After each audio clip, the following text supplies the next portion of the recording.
This is the Hofstra Radio Alumni Audio Yearbook, Volume 2, and today is April 24th, 2025. Please tell us your name and the years you were at Hofstra Radio. Hello, I'm Jake April. I was at Hofstra Radio from September of 2020 to December of 2022. Welcome back, and thanks for doing this again. Just to remind us, it feels like we just talked a couple days ago. It was pretty recently, but for those, if someone's jumping in here, what were some titles or positions that you had at Hofstra Radio? Yeah, so I liked it so much I wanted to come back right away. I had a position as a staff member at the sports department of the sports department, and that was my main responsibility. I also had a few music slots here and there, but that was something that was required. I did not have much interest in music, but it's always great to get time on air no matter what it is. Considering you spent most of your time working in the sports department and working in that genre, what was it that attracted you to being a member of the sports department? What was it about doing the games and being part of that staff that attracted you? Well, sports, when I'm talking about sports, and for those who don't remember, I am physically disabled. So playing sports is something that is difficult for me. But talking about sports, there's an even playing ground for me, so to speak. And the competition between members to get slots and stuff was healthy, and I like that. And I also like the team aspect of it, just coming together as a group to do as well as possible, then seeing the finished product and having a slight impact on it was a feeling that I can't describe. Hmm. Hmm. I love that you talk about the teamwork and throughout the generations of people that I've spoken to for this project, whether it was your time or my time or decades before, there's always the sense of the people doing the games working as a team and the sense of healthy competition and challenging each other in a mostly productive way. I mean that seems to be near universal. If there are stories not like that, nobody's really shared them with me. So I'm wondering if you don't mind talking about some of the people that you were working with in the sports department and who might have been helpful and who might have given you good advice along the way. Yeah, well, I didn't necessarily do the game, but I could do the games, but I helped with packages and interviews and so on and so forth. When I was there, we had the opportunity to interview some former Olympians. Now you spoke to Ed Mabiza, who wasn't Hmm. directly in the sports department, but he helped put me on air after I recorded the music slots that I had. Yao Bonsu, Kayla McKechnie, Rachel Lucia, all were integral parts of my success at the sports department. And I apologize if I'm missing anyone. Of course, Pete Silverman, the sports professional, I don't remember his exact title, but he's got a wealth of knowledge in sports and worked with ESPN and back in the day Sports Channel and Madison Square Garden Network. Just the wealth of knowledge that he has and the friendship that I have built with him. I just had lunch with him the other day. It's Hmm. once in a lifetime to be able to build not only a working relationship with someone that mentored you, but a personal relationship as well.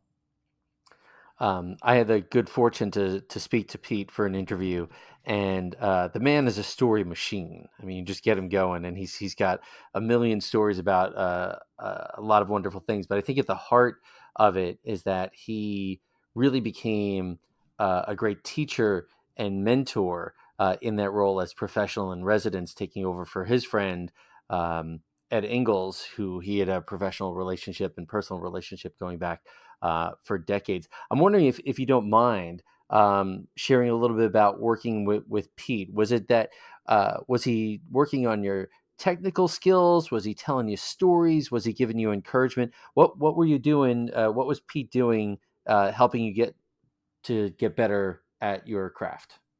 Yeah, when I originally joined the radio station, I had trouble with my just general communication skills, and maybe it was hard for people to understand me. But I was determined to get on air no matter how hard it was going to be for me, I'm sure. And there was other things like learning how to engineer a little bit and practicing that the team at RSU allowed me to do, but I was gung ho on getting on air, and he really helped me as I worked with him every week to be more understandable and enunciate things and words, and he gave me exercises to do. We worked together almost every week for the good amount of time I was there, and it really has helped me. I still remember to this day, it wasn't in front of me personally, but we were all standing in the office, and someone said, I don't know who it was, and I wouldn't want to out them anyway. But they said, like I said in the sentence. But I remember Pete stopping in his tracks, and he said, "It's as I said. It's not like I said." So every time I'm about to say like I said in a sentence, Pete's voice pops up in my head and says, "No, Jake, it's not like I said, it's as I said." So I think that's something that will stay with me for forever in journalism, to be professional, and in life just to know the proper English language. So that's a tidbit of a story that's somewhat small, but it made a very huge impact on me. I don't know if Pete knows that, but that's a story that I am humbled and honored to share. Hmm.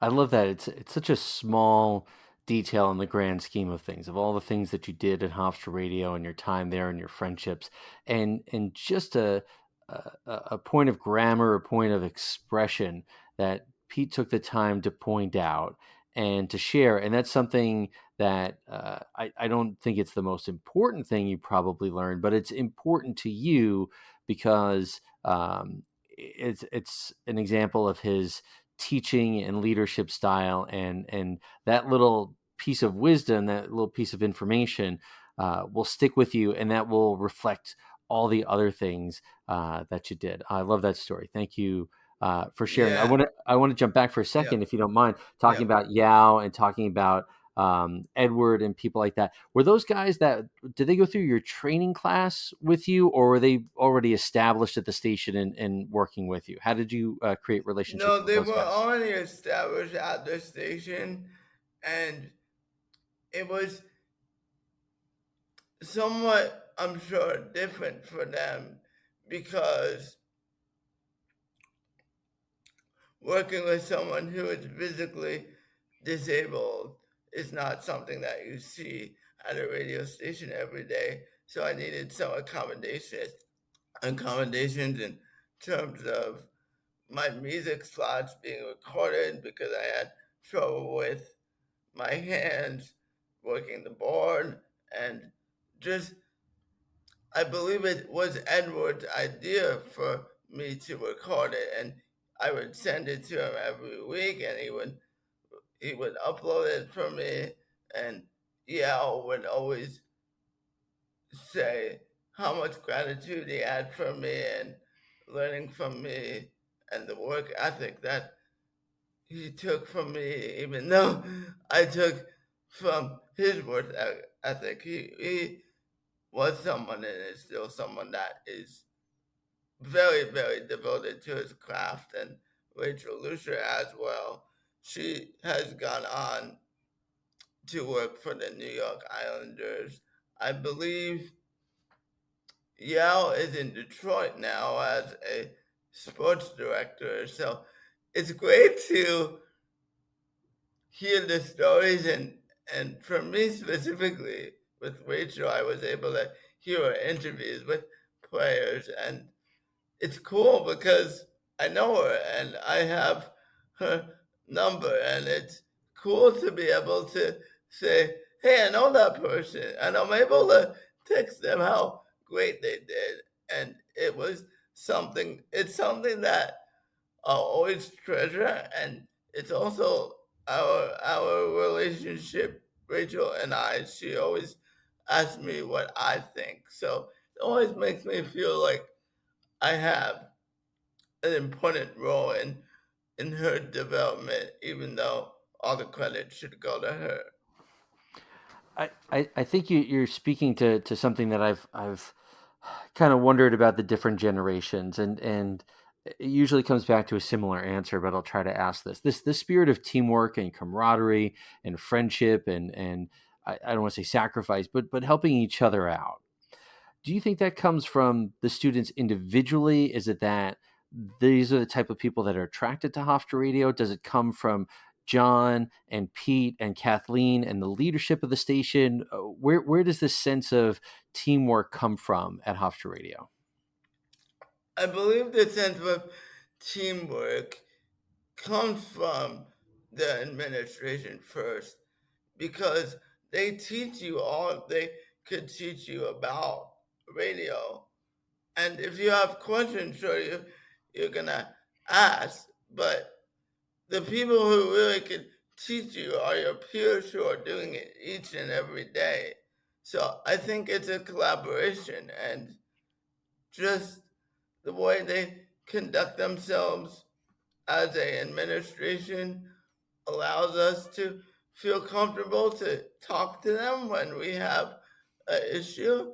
But it's a lot like a co-working space where you if you have trouble, you often go to your coworkers first, then go to your boss if you need Mm. some troubleshooting. But it's very much like a office environment in that way, and it's very friendly and just a great environment to be in. Everyone's smiling and wants to help each other improve, and that's just from the top down. That's the key to all the success that the radio station has had for years, as I'm sure you can attest to.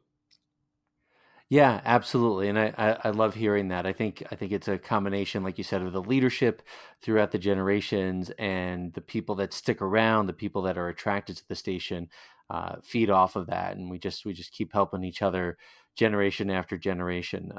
That's great. Thank you for taking a swing at that question. I got another big question for you here. Is there a story that you always tell about your time at Hofstra Radio? I don't think there's a story per se. It's just the amount of people that were willing to help each other grow each and every day, whether it be a technological question about how to do something on the radio, or whether it be a question about how you communicated during this interview, anything that may have popped up in your mind. People were so welcoming, and allowing you and affording you the opportunity to pick their brain. And that's what I will take most out of Hofstra Radio, and take that with me, knowing that I, for one, am talented, and if people want to pick my brain, I am very, I am very more than happy to do it.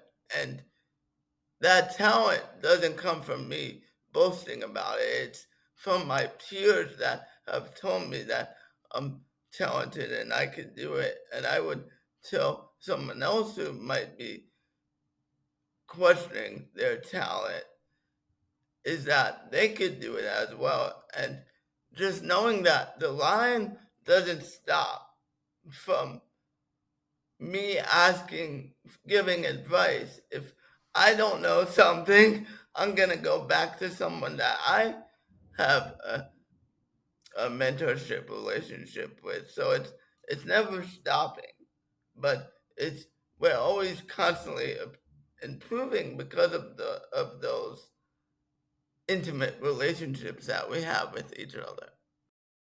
This next question, I think, kind of reflects back on the story you told earlier about as I said versus like I said. But is there a story that, a bit of advice or an event that you haven't gotten a chance to share about your time at the radio station that you wouldn't mind sharing right now? Something that means something to you.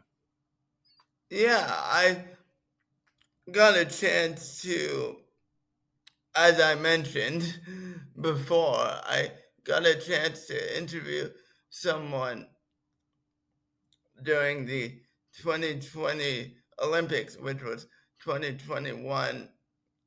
We had a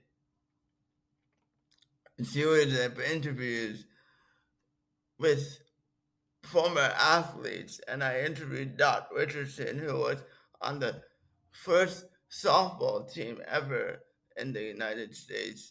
And I think they won gold in 1996.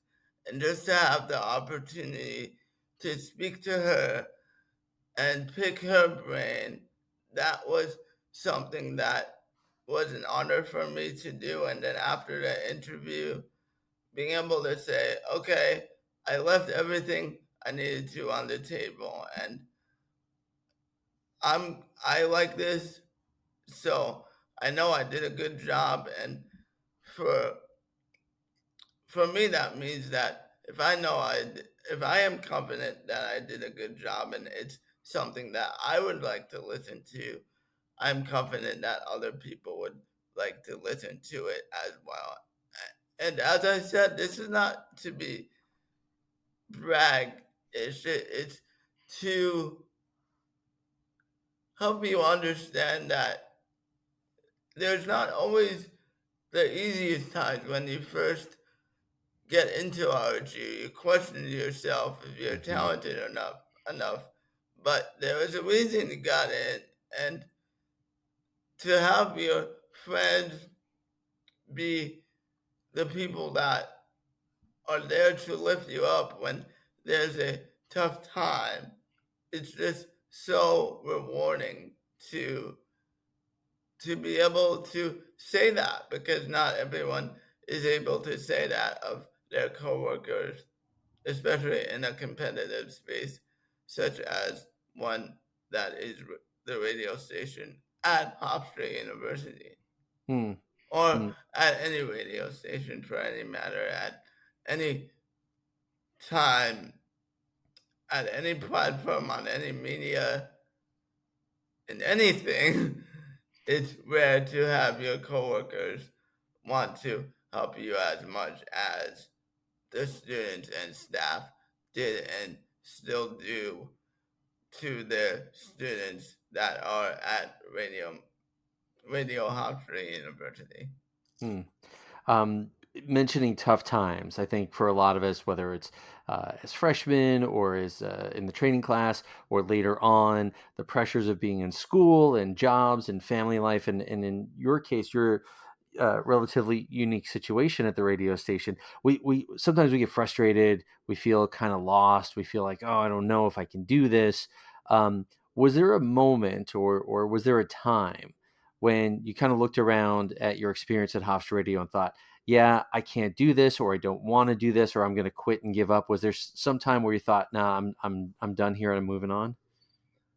I think my zest for play by play and wanting to be one of the announcers there, I wanted to quit because I was unable to fulfill that goal of mine. But it takes a lot of inner work to be able to say that you could contribute elsewhere. And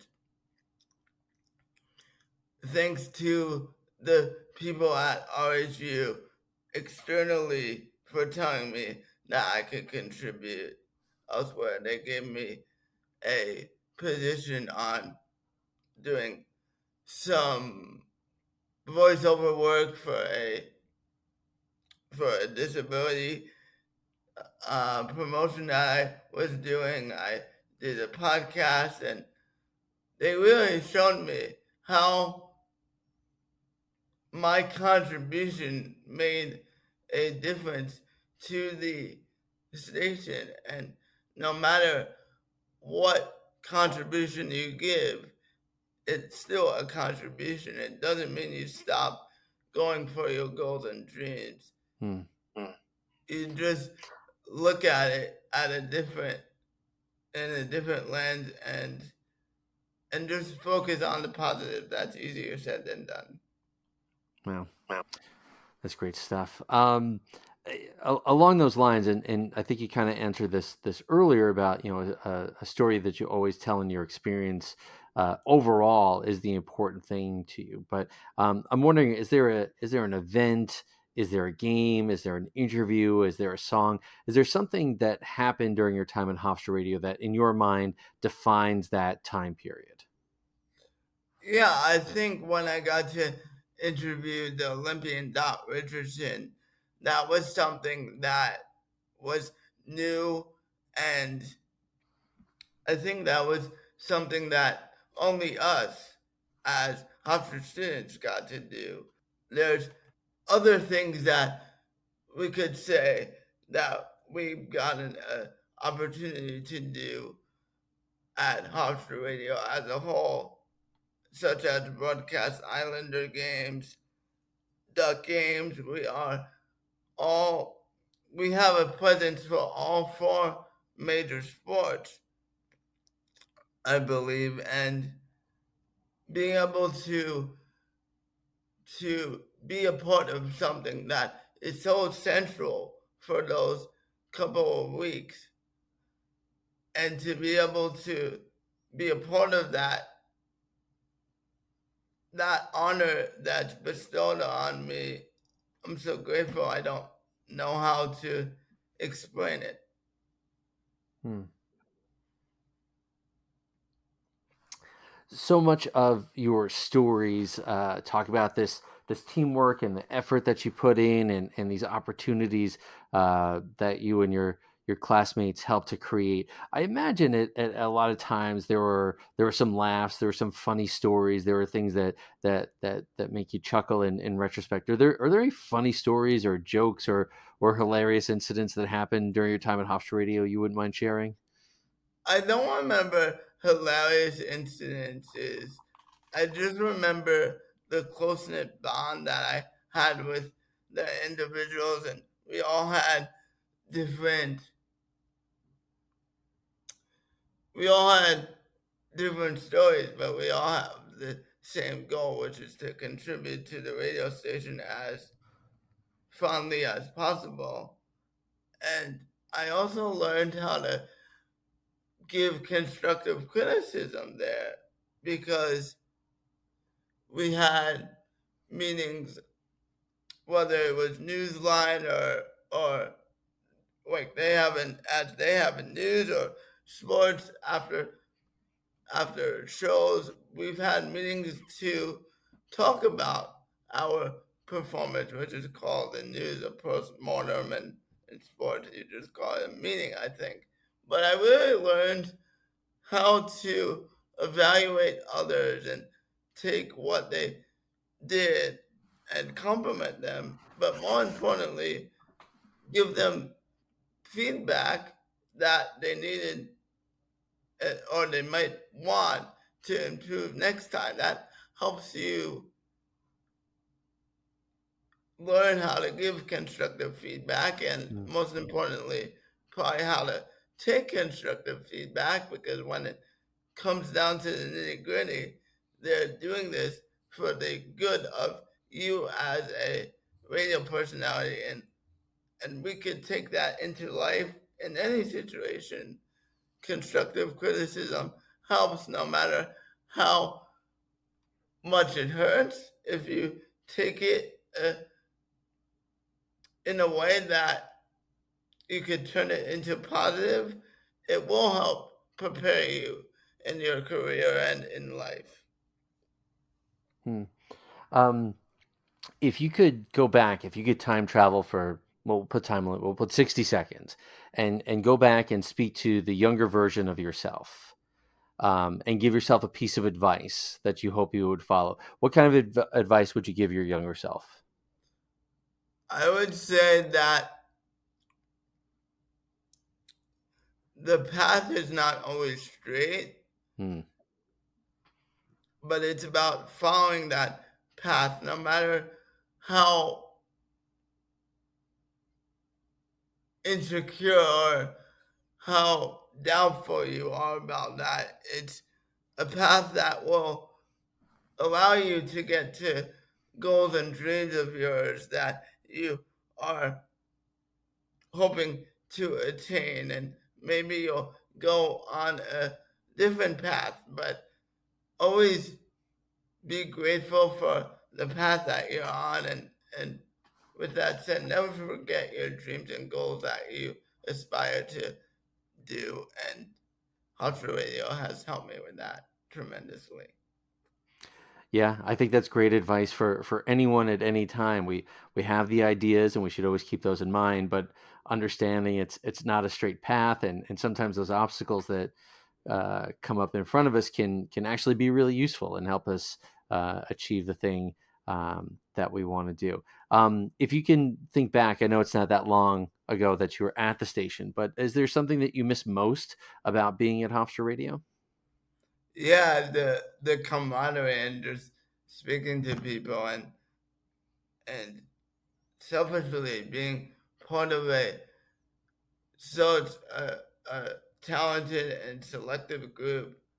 Just being included is something that I will take home for the rest of my life. Hmm, And absolutely. being seen for what I could do and not what I can't do. Yeah, yeah, absolutely. Along those lines, if John Mullen or Kathleen or Pete or somebody called you up and said, "Jake, we need someone to come in for to do this interview or give us some feedback on an edit or be on the air or to do something," would you be willing to go back to Hofstra Radio and do whatever it is that they asked you to do? Most definitely. They've been so instrumental in my progress in radio and in life and my mindset. I would do whatever they would like me to do to help them as a radio station and in turn help the future radio personalities. Nice. I love to hear it. Um, Again, it's only been a few years since you left the station, but clearly your time there, your relationships, the skills that you got, they mean a great deal to you. And I'm wondering if you can kind of put into words, what are the lessons, what are the skills, what are the things that you took from Hofstra Radio into your adult and professional life? The lessons are to never give up and to, as I said before, to know that the path is not always straight, but trusting in the path and to be to be humbly confident, to know that you belong in the room, and to treat people the way you want to be treated. But I think the home one for me, or the point that really hits home for me, is to be your authentic self, and people will accept you for that. And your struggles, they might be something that you look at yourself and look down upon, but for the people on the outside, they look and embrace you for that. So embrace yourself. You know, Jake, it's kind of annoying for me being more than twice as old as you that you have this profound amount of wisdom and good sense and these lessons that you learned. I think when I was your age, I would not have been able to articulate these things. So I'm kind of annoyed at you, but I guess that's a product of yourself, your hard work, and your time at Hofstra Radio, that you've absorbed these things and that you can put them into words and put them into stories. And I'm so profoundly grateful that we got a chance to sit down and talk a little bit more, because these are great stories and they're great life lessons. And again, like I said before, I think they apply to anyone at any time, and I'm really really grateful for it. Yeah, myself as well. And as much as you give me credit for what I have accomplished, it has been my parents and the coaching that has afforded me the opportunity to rethink, uh, rethink and reframe my mindset. And there's days more often than not that I don't want to be positive, and don't want to have this positive attitude. In fact, like, more often days than not, since I'm a freelance worker, I don't exactly get up at the appropriate hours, but it's definitely something that I am working on, and I want to give credit to those people who have been beside me and have really taken notice of my work, and and be able to articulate it to me so that I am able to grasp it and be grateful for them. But I also think it's important for, as an individual, to be grateful for the success that you have built, the- despite the despite not hearing the compliments all the time. Yeah, yeah, I think you've really internalized a lot of great lessons from the radio station and from your friendships, and I think I've said this to you before, that the way that you and your classmates keep in touch, the way that you support each other, the way that you know what everybody's doing, and you're supportive. Again, I'm really, really just amazed and pleased that you guys are able to support each other in this way. And I think that comes from, like you were saying before, all the hard work that you put in and all the camaraderie from that time. Would it be fair to say that those hours that you put in at the station weren't just about skills, but also about creating these friendships and professional relationships? Definitely. It's something that I hope will last a lifetime. And as I said, hearing someone that you know have success on anything that you do in an endeavor, but specifically being able to hear them on the radio waves, knowing that other people can hear their success, and knowing that you know how much it took for them to get there, and still their insecurities that they possess, but overcoming that is just the greatest gift, I think, that I can have. And I still, don't get me wrong, I get jealous of those Sure. people as well. But super fascinating and interesting for me specifically to hear Rachel Lucia on a broadcast and be able and see her on my TV sometimes and be able to just shoot her a message. And I pinch myself and say I'm texting with somewhat of a celebrity right now, and in a friendship kind of way. And it's just the gratitude and respect I have for others, being able to respect me and applaud what I am able to do as well. Hmm. Jake, this has been such a great conversation. This has been so much fun, and I sincerely wish you much success and happiness in your endeavors, and hopefully we'll find an excuse to talk again because this has been so much fun. Thank you. Yes, most definitely. I know that you are a teacher as well, and I know that you impart wisdom to your students all the time. So don't downgrade the importance that you have on your students and other people as a whole in life. Thank you so much. This has been so much fun. Thanks again. Yeah, thank you, Brian. I very much appreciate it.